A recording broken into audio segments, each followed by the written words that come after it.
welcome back to my channel. My name is Veronica, aka the Millennial Empath on YouTube and on Instagram. And today I wanted to just hop on and share a little bit about my story as a sensitive. So this will be part one of my story, and I'll upload part two next week. Yeah. Okay, so my experience as an empath as a child, it was it was definitely interesting, to say the least. When I was little, I definitely remember feeling like I didn't belong anywhere, feeling extra shy, and also feeling quite anxious and nervous and afraid all of the time.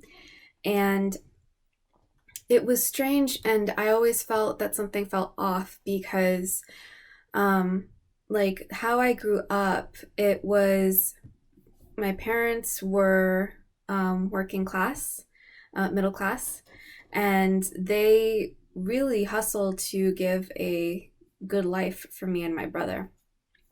And just at the time, there was just a lot of, for me, that I just remember there being like a lot of noise. I remember as I was growing up, not really understanding why I felt the way that I felt when things were like fine, so to speak.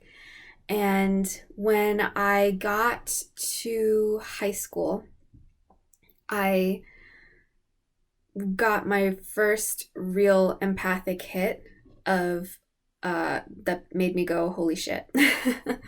There must be something wrong with me. So what had happened when I was in high school was I remember being in a health class, and they had us watch a documentary on eating disorders. Now, as a child, I had usually struggled with eating pretty frequently, if I'm going to be honest. And this struggle I felt at the time that I was in high school had finally like passed. And by struggle with eating, I meant I would have chronic stomach aches all the time. And when I did finally get the stomach flu at a very young age, I swore to myself I was never going to be sick like that again. However, having chronic stomach aches really did not, they didn't make me feel good. And they also made me feel really nervous that I was going to get the stomach flu again. So I thought the best way for me to deal with all this pain, that really was pain that I was taking on from the adults around me, who were not as conscious or aware of, what they were putting out, perhaps subtly, emotionally or energetically. And as I was taking that on, it was contributing to the pain. So I decided to stop eating. I thought nothing of it. I didn't think that I was going to die because I was 8 years old at the time. And I really, really felt that I was going to be able to get better. Because if I didn't eat, then my stomach would have nothing to basically like do. There would be nothing for my stomach to like hurt me with. And obviously this is not me like endorsing any kind of self-harm or starvation tactics of any kind to try and alleviate the pain. This is just my experience. I definitely feel like that whole experience definitely left a mark on me. It made me feel really scared. And when I got older, well, not older, at the end of the 2 weeks, my mom thankfully realized what was going on, and she had to force me to eat. But if she hadn't, things probably would have turned out not so good for me. So when I was in high school and I was watching this documentary about eating disorders, I was brought back to that moment in time when I was a child and just really remembered all the pain that I had felt growing up with my stomach, and also remembering times even before that, I believe that 2 week stint where I didn't eat, where I would not I would skip meals because my stomach would just hurt so much, or I was scared that my stomach was going to hurt so much if I ate. Um, and I ended up empathing the the emotions of these women that were just really, really going through it. And um, my heart goes out to women who deal with that kind of thing. It is not fun. It is not, obviously, it's not great. Um, and for me, I felt like I was terrified that I was going to go down that same path because for whatever reason, I could not stop thinking about either purging my system or starving myself. And it brought up a lot of emotions that I had repressed when I was younger because I thought at some point, okay, I have to get over this, like feeling like crap in my stomach. So I'm just gonna like pretend it's not there. Like if I can just learn to like live with the fact that it happened and then just move on, then I'll get better. And I thought I had until that experience. So there was a good probably a week or two where I was really driving myself crazy. I could not get this documentary out of my head, out of my system. I spoke to my parents about it. I ended up speaking to my guidance counselor in high school about it. I ended up going to the school counselor that the kids would go to if they were having like really if they were experiencing troubling issues either at home or in the school. And I had probably 2 or 3 sessions with her, and she had suggested that I get on antidepressants because, and to be honest, I didn't really fault her for that because I didn't know what was going on. I didn't know that maybe no one else knew what was going on. And I considered her a professional, so I thought I wasn't like in love with the idea. I didn't want to go on those pills, but a part of me was like, okay, well, if this is like my only option to like get my mind to shut up, then I'll do it. Told my mother. My mom was like, no, we're not going to put you on pills.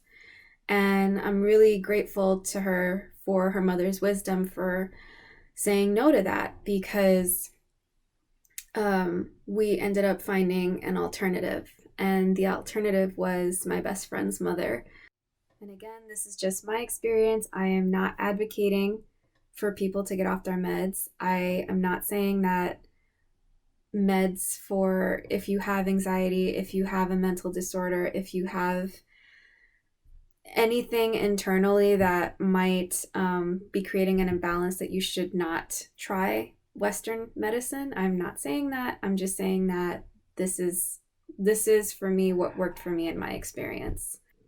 Well, ever since I've known her, she's always been very into spirituality, spiritual practices, and was just a beautiful figure in my personal life as an example of what a strong woman could be. So my mom asked me if I wanted to talk to her, and I said sure. I mean, why the hell not? Like I have nothing to lose at this point. I literally feel like I'm losing my mind. And we went over there. I had my first session with her, and that is the first time that I learned how to meditate.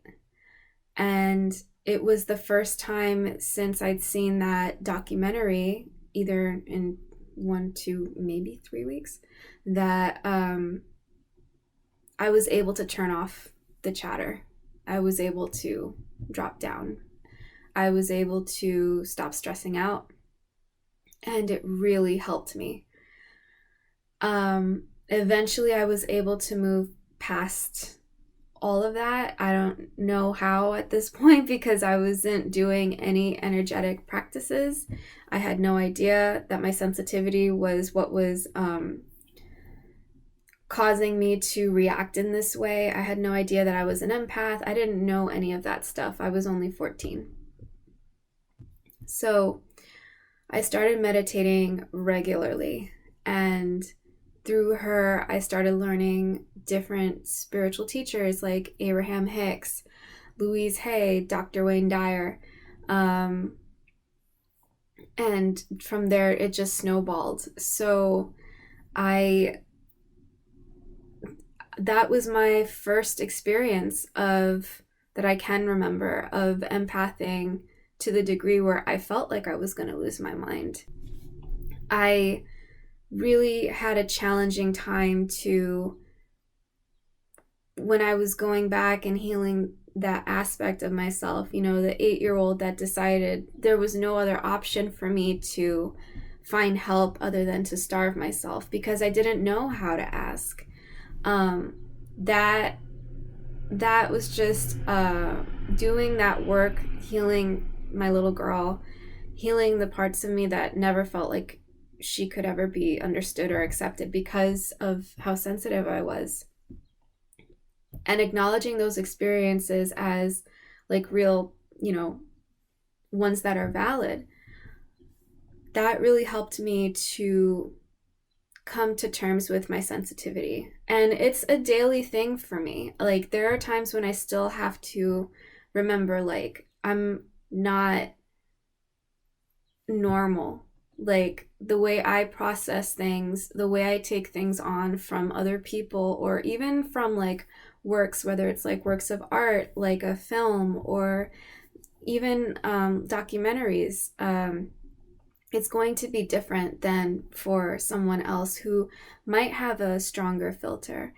And all this to say that if you feel like you are sensitive, if you've had experiences that were something akin to mine, or maybe even more intense, um, give yourself the benefit of the doubt and have compassion for yourself, because your sensitivity is going to be with you for your whole life. And making peace with it and having the awareness that this is actually something that is beautiful, and it can help me and it can help others, is going to really help you come to a space where you can accept it more if you don't accept it already, or even accept it more deeply if you already do. So that's my spiel for today. I hope you guys have a beautiful day, and I will talk to you next week.